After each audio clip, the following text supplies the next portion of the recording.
Bonjour, bonjour, ici David. Bienvenue dans cette nouvelle vidéo dans le cadre de la série spéciale Salon SME, série de vidéos dans laquelle on s'attache ensemble à développer votre épanouissement commercial, à trouver des clés pour développer vos profits, diminuer l'effort nécessaire pour générer ces profits et augmenter le plaisir que vous procure votre activité, que vous procure votre business. Hier, on a vu ensemble que avoir une vision claire de notre client idéal, eh bien, ça nous permettait d'avoir plus de profit dans notre activité et de prendre plus de plaisir. Parce que finalement, si on est capable d'attirer à nous les clients idéaux, ceux à qui on apporte le plus de valeur et ceux qui ont le plus besoin de nous, ça voudra dire que naturellement, on sera capable de leur proposer, avec beaucoup plus de confiance, un niveau de service à plus forte valeur ajoutée, plus premium, et ils seront capables de l'accepter avec beaucoup plus de facilité.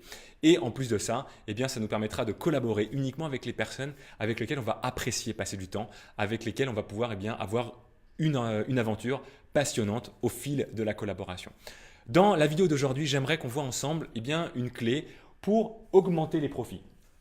Dans cette clé-là, ça ne va parler finalement que de profit et le sujet finalement est énormément évoqué. Pour beaucoup d'indépendants, c'est une grosse difficulté, c'est le sujet du prix.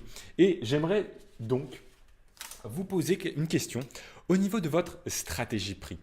Comment est-ce qu'aujourd'hui, vous fixez les prix que vous proposez à vos clients? Je vous laisse une seconde pour réfléchir. Je vais vous afficher ça.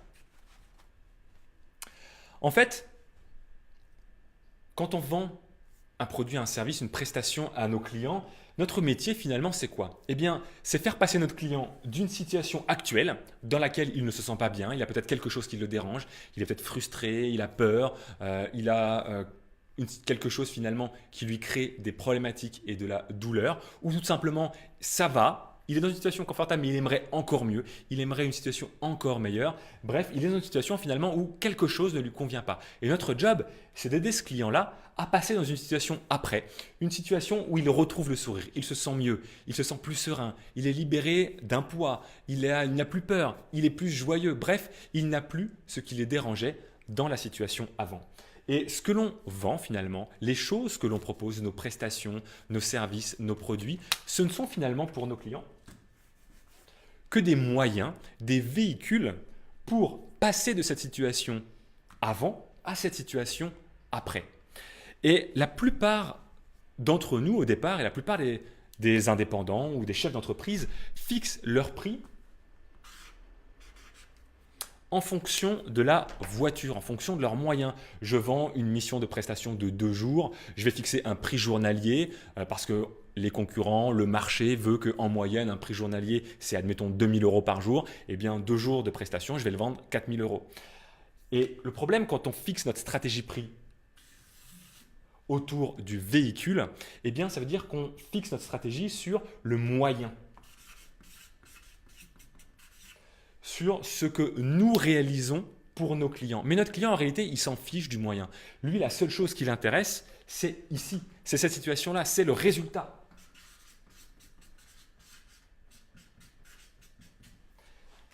Notre client, la seule chose qu'il achète au final, c'est la certitude que grâce à nous, il va pouvoir quitter cette situation-là et obtenir les résultats qu'il désire. Et si on focalise finalement l'attention de notre client sur la valeur qu'on lui apporte, sur le résultat qu'il va pouvoir avoir, sur la nouvelle expérience qu'il va être capable de vivre grâce à nous lorsqu'il sera ici, eh bien à ce moment-là, on pourra avoir une stratégie prix beaucoup plus élevée. Parce que, imaginons que je sois consultant en marketing et que je propose à mes clients d'implémenter des campagnes d'email marketing.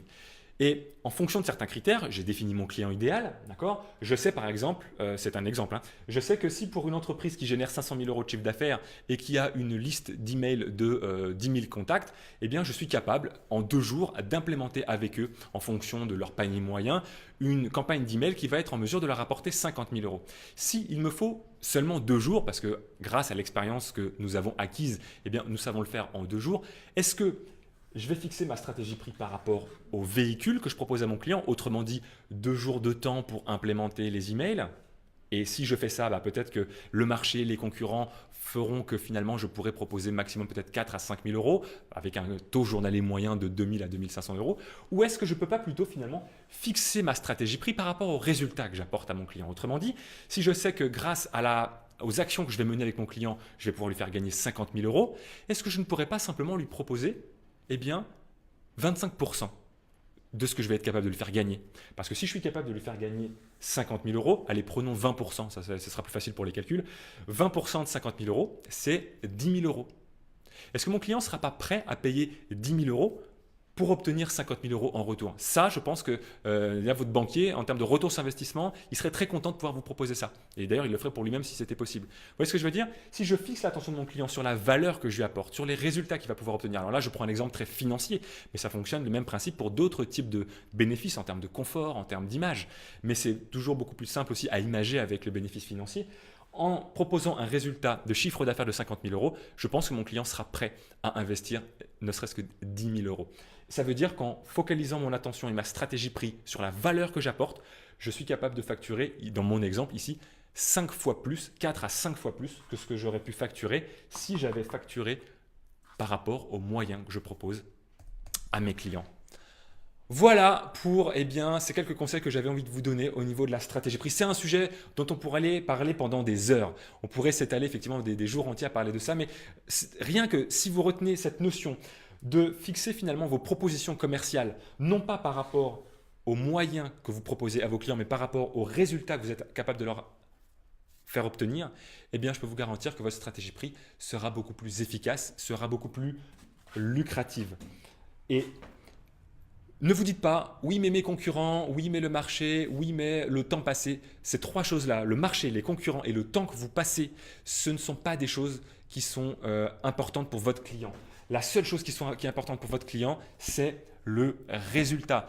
Est-ce qu'il vaut mieux investir? Est-ce que votre client préfère investir 2 000 euros pour obtenir, je ne sais pas moi, les 50 000 euros dans un an? D'accord? Ou est-ce qu'il préfère quand même investir peut-être 10 000 euros, mais pour obtenir les 50 000 euros le mois prochain? Vous voyez, même si votre concurrent est moins cher que vous et que vous êtes capable d'apporter effectivement des résultats supérieurs ou un niveau de service supérieur, le niveau de prix que vous allez choisir finalement ne dépendra que d'une chose, c'est de votre décision, de votre choix. Voilà pour cette vidéo sur la stratégie prix.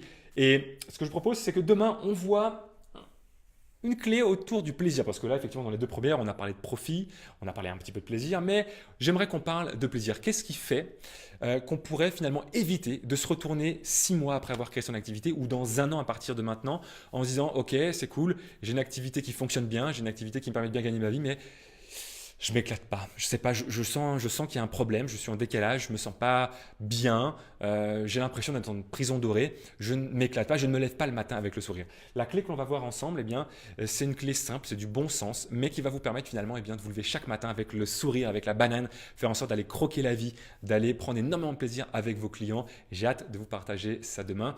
Et je vous rappelle en fait que le 25 et le 26 septembre a lieu le salon SME pour pouvoir vous aider à rencontrer des prestataires, à rencontrer également d'autres indépendants, chefs d'entreprise qui sont dans la même volonté que vous de développer leur activité pour générer une qualité de vie peut-être supérieure, un équilibre de vie professionnelle et personnelle peut-être supérieur, peu importe les aspirations qu'il y a derrière. On a tous notre propre définition de la réussite.